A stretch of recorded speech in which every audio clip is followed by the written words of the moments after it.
Neil deGrasse Tyson is amazing because he's an astrophysicist and people love to hear him speak. And if you think back to your high school science class and how bored you probably found yourself, that is a true testament to his skill as a speaker. Today we're going to analyze his most powerful tools so that you can learn how to make totally mundane topics extremely fascinating. And if you're the type of person who struggles to make even really interesting stories captivating, this will help too.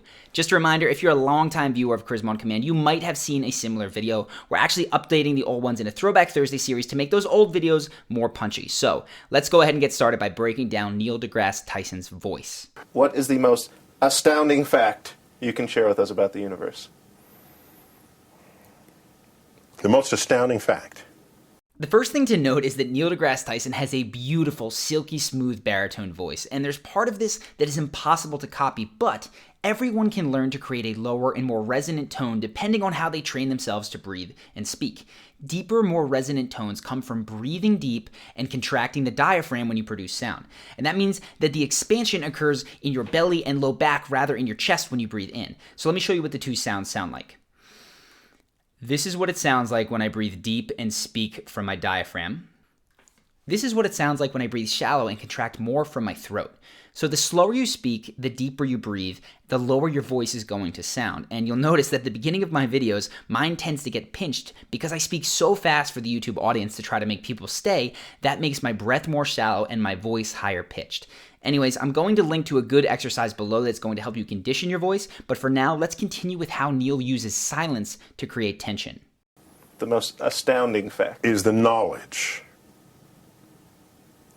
that the atoms that comprise life on Earth, the atoms that make up the human body, are traceable to the crucibles.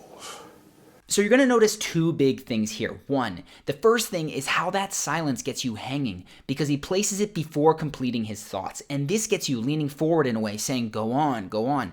It is fantastic for capturing attention. Now, I don't use it a whole lot on YouTube because clicking away here on YouTube is a lot easier than walking away from someone in real life. And attention spans here are very, very short. But in your normal speech, play around with slowing your cadence down and see if that gets people listening more attentively. The second thing here is his range. So let's listen again to that last phrase. Are traceable to the crucibles. The crucibles has such a breathy quality. This is something you'll start to see a lot from Neil. He has incredible vocal range. Now, I don't just mean that in terms of pitch, but I mean that in terms of style. He shouts, he speeds up, he emphasizes certain syllables, and he whispers. In fact, you'll notice that when someone has your full attention, builds it up to a big point, and then whispers, it drags you in even more. You can see in the next part how he actually plays with these pauses, and sometimes he even rushes through the end of a sentence. He actually blows right by periods, as he does in this next part when he says, these stars.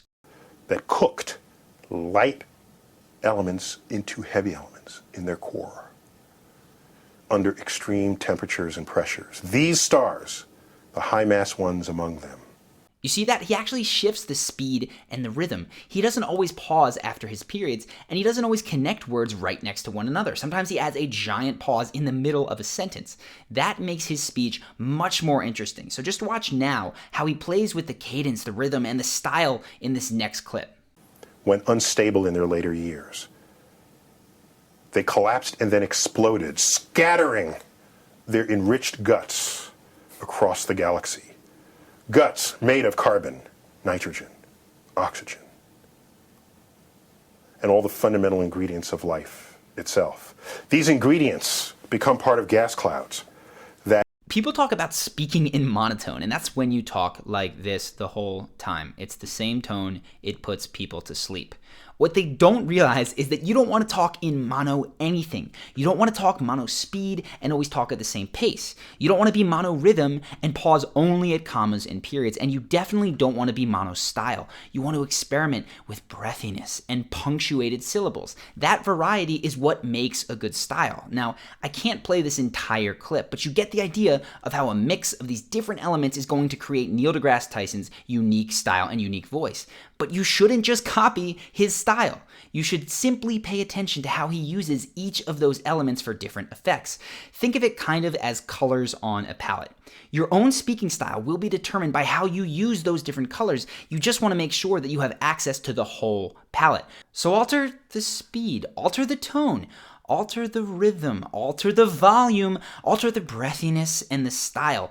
Each of those, when compounded and added together, is going to give you 10 times more expressiveness in your voice and help you to command the attention of rooms full of people, no matter what you're talking about. Anyways, I hope that you guys have enjoyed this throwback video. I'm going to include a link to an exercise that I love from Elliot Hulse that's going to help you speak more from your diaphragm, as well as a link to the original video, because Neil's answer here is really very beautiful. Both of those are going to be in the description. Now, if you like this and want to learn more about speaking with confidence, we actually have another video set up that's going to help you to do that. It covers an exercise that you can do before any big event, whether that's a presentation that you have to give for work or just speaking to someone that you want to impress at a job interview or a date. So if you want to see that exercise that increases confidence in about 1 minute, go ahead and click the annotation here or the link in the description. It's going to take you to a page where you can drop your email and get immediate access to that video.